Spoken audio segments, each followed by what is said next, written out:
Hi everyone. Today we are going to talk about bank reconciliation. So, what are we doing when we say bank reconciliation? We have a company and we have transactions in this company that we record, remember, in cash receipt journal or in cash payment journal. Then here we have FNB Bank. This is the business bank account. So in this FNB, they are recording all transaction. When we buy purchases, they record. When we deposit amount, they record. So bank reconciliation, we are reconciling the FNB statement in the cash receipt journal and cash payment journal, the records that we have in our company. We reconcile because sometimes we have a client who do online payment. If they do that online payment, it's going to reflect in our bank statement, but it's not going to reflect in my cash receipt journal. So we have certain things that we're going to go through that may appear in the statement and not in our cash receipt journal. E.g., here we have bank statements. We have bank charges.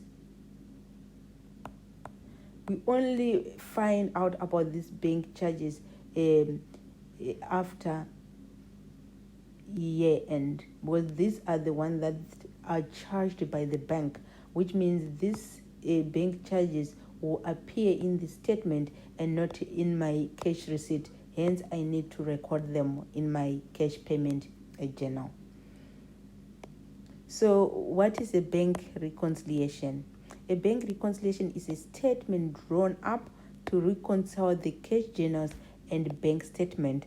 The purpose of preparing a bank reconciliation statement is to detect one, errors, then the second one to reconcile cash books, then the third one to detect fraud transactions. The business records transactions manually on their journals and deposit the money to the bank. Some of the transactions reach the bank after the bank statement had been issued. Some transactions are made electronically and the business won't be able to see them, hence they do things manually. Following steps are essential when completing a bank reconciliation statement. So we have the first step, which is our cash receipt journal. In our cash receipt journal, they are going to give us the total receipts.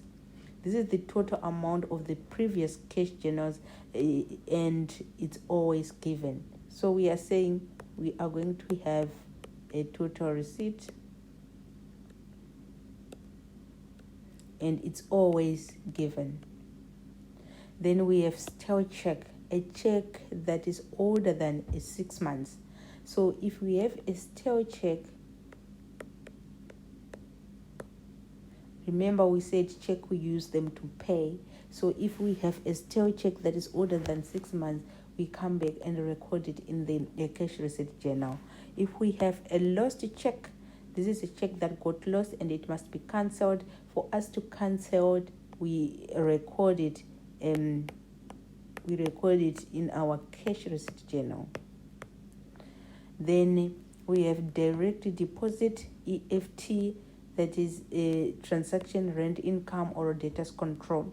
Then we have interest income. Interest income comes from a favorable or a debit of current account or investment account. Then we have overcasted amount.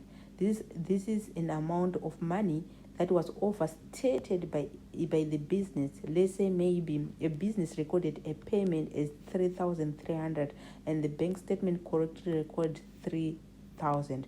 The 300 rands should be returned to the business as income.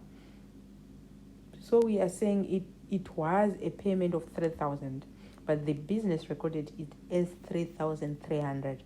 Hence we have a difference of 300. So we are saying for us to rectify this mistake, this 300, we need to record it in the cash receipt journal. Then step 2 is our total payment.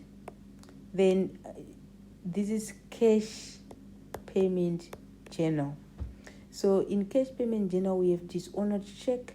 Sometimes they might give you two amounts, that the one that a debtor owed each 1,500 and the one a debtor paid 1,000. Always record one a debtor paid, because it's the amount we record on the previous cash payment journal. Then we have bank charges. They are different from interest on overdraft. Bank charges include government levy, transaction fee, cash handling fee, and cash book fee. Then we have interest on overdraft and favorable loan. Then we have new issued check. If the business cancels a check, they might as well issue a new one. So this check we have same amount as the one for cancelled check in the cash receipt journal. It also be recorded in the bank reconciliation. Statement is outstanding checks undercasted amount. This is the opposite of overstated. A less amount, 3,000, was recorded by the business. Instead of recording 3.3, the business recorded 3,000. Then we have debit orders for insurance or an other expense. This is an EFT. Remember, if you have insurance and they do their debit, okay, let's talk about the example that you went to MTN shop, then you took a phone, then they want you to pay via debit order. So we are saying those debit orders will be in the bank statement, but they won't be in our cash payment journal, hence the need for recording them. Then step 3 is a bank account. So we say bank is an asset. Remember, we say we have a bank and we are saying bank is an asset, and it increases on the debit side and decreases on the credit side. Total receipts from CRJ are debited. So the total receipts that we have, we're going to say cash receipt journal, then we debit. As money is coming in the bank statement, in the bank account, total payments are credited. So on the credit side, we put cash payment journal, are credited as money is going out, favorable and unfavorable. So we end up having a favorable balance or unfavorable balance.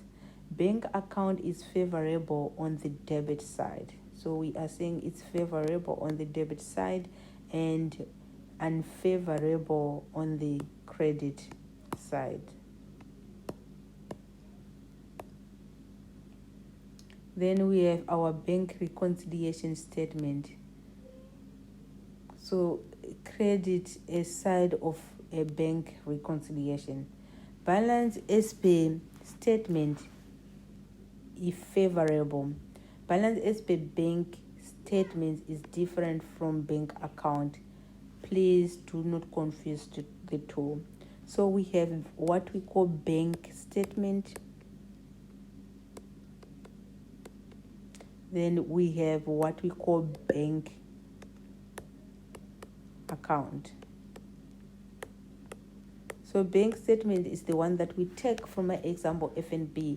So remember, if we deposit money into FNB account, FNB owes us, so they are going to record it as a liability, which means FNB is going to credit those amounts.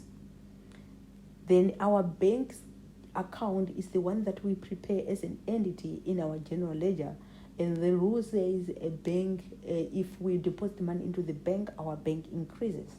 If we paid an expense, then our bank decreases. So now we are saying balance as per bank statement is different from balance as per bank account. You don't need to confuse the two. Balance as per bank statement is favorable on the credit side but unfavorable on the debit side. So if you see the two, they are opposite. Balance as per bank statement is favorable on the credit side and unfavorable on the debit side. balance as per bank account is favorable on the debit side and unfavorable on the credit side. Outstanding deposits, these are deposits that the bank did not make.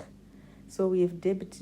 So this is the credit side of bank reconciliation statement. We said we have one bank, we have balance as per bank statement if favorable. Then two, we have outstanding deposit, which means these are the one that goes on the credit side. Then we have a debit side of a bank reconciliation. We have outstanding checks. Here we have outstanding deposit. Those are two different things. So these are unpaid checks. The bank didn't pay money for these checks. Debit balance as per bank account, we are going to debit that amount. Then the two shows an opposite reflection. So we are saying a bank statement or a balance as per bank statement and a balance as per bank account, the two shows the opposite reflection. So what are we saying? We are saying a balance as per bank statement is unfavorable, right, on the debit side and favorable on the credit side. Balance as per bank account is favorable on the debit side and unfavorable on the credit side. Lastly, the debit should be equal to the credit. This marks the end of the theory of bank reconciliation. Please visit the practice questions for more examples on bank reconciliation. If you have any question, please WhatsApp me, send an email. Thank you.